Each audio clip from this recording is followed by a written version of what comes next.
Olá pessoal, trazendo aqui uma discussão sobre o certo e o errado, que é talvez o terreno mais pantanoso e fascinante da experiência humana. Ao longo de milênios, a filosofia levou a humanidade a deixar de buscar essas respostas em tábuas de pedras ou leis divinas incontestáveis para encontrá-las no conflito ético do dia a dia. Para refletirmos profundamente sobre isso,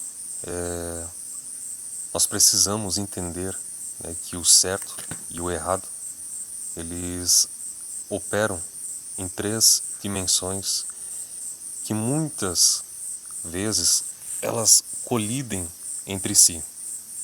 E quais seriam essas dimensões? A primeira dimensão que eu poderia colocar aqui seria a moral, o coletivo. A moral ela é o conjunto de regras de um grupo. É o chamado certo geográfico e temporal. Ou seja, o que era certo há 100 anos atrás, hoje pode ser considerado um erro gravíssimo. O que é certo em uma cultura pode ser tabu em outra. Talvez na sua vivência você já tenha percebido isso. Então a moral ela serve para a coesão social, para o contrato social. Ela nos diz como agir para sermos aceitos no contexto social. O risco aqui é o automatismo, fazer o certo apenas por medo da punição ou do julgamento, sem nunca questionar a raiz dessa regra.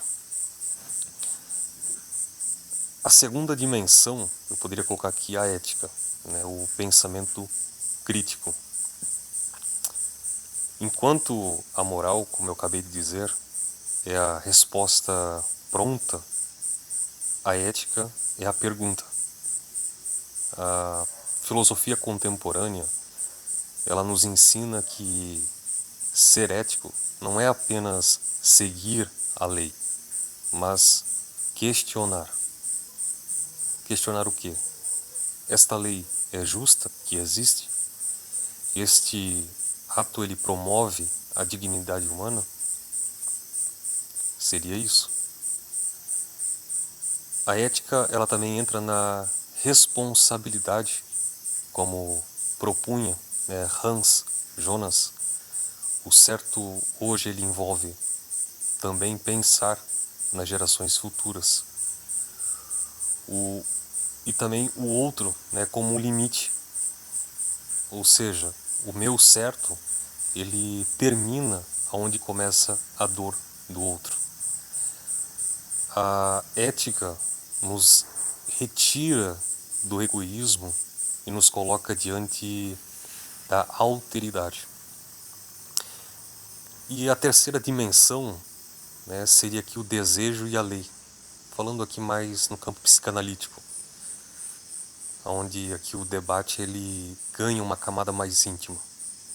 Para nós, psicanalistas, dentro da teoria da psicanálise, o certo e errado muitas vezes se manifesta como o conflito entre o nosso desejo, ou seja, o que queremos fazer, e o nosso superego, que é a voz interna da autoridade dos pais e da sociedade que nos vigia. Sendo assim, muitas vezes o que chamamos de fazer o certo é apenas uma tentativa de aplacar a culpa. O errado, por sua vez, pode ser um sintoma de algo que não conseguimos expressar por vias saudáveis. O que tudo isso quer dizer? Onde nisto entra o dilema, né, da banalidade do mal. Um dos maiores, né, ensinamentos da filosofia contemporânea,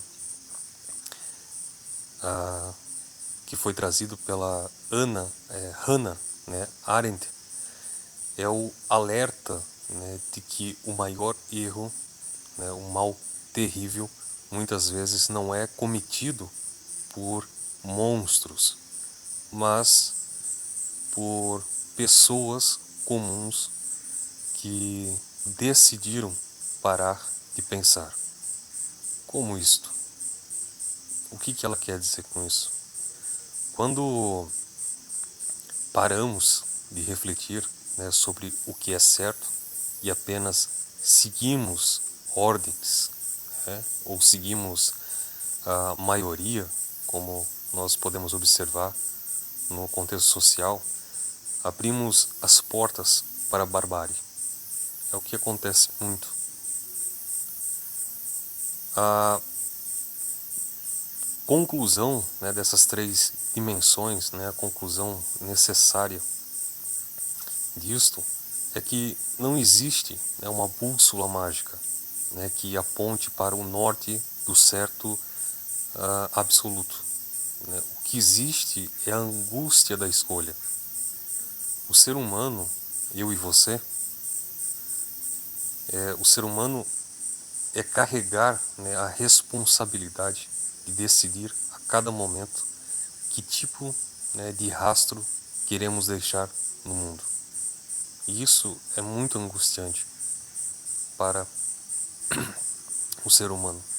Então, o certo não é um destino, né, mas uma construção constante feita de erros reconhecidos, reparos e, acima de tudo, da coragem de sustentar a própria palavra diante do outro. Pensando um pouco mais sobre esse assunto do certo e o errado, em suas decisões diárias, né, você, né, sente que sua bússola é guiada pelo medo do julgamento, no caso aqui a moral, ou pela convicção da justiça, no caso a ética? Pense sobre isso e comente aqui no vídeo, né, o que você pensa a respeito do certo e errado. E curta, compartilhe esse vídeo para que mais pessoas possam assistir esse vídeo e refletir sobre ele. Até a próxima. Valeu!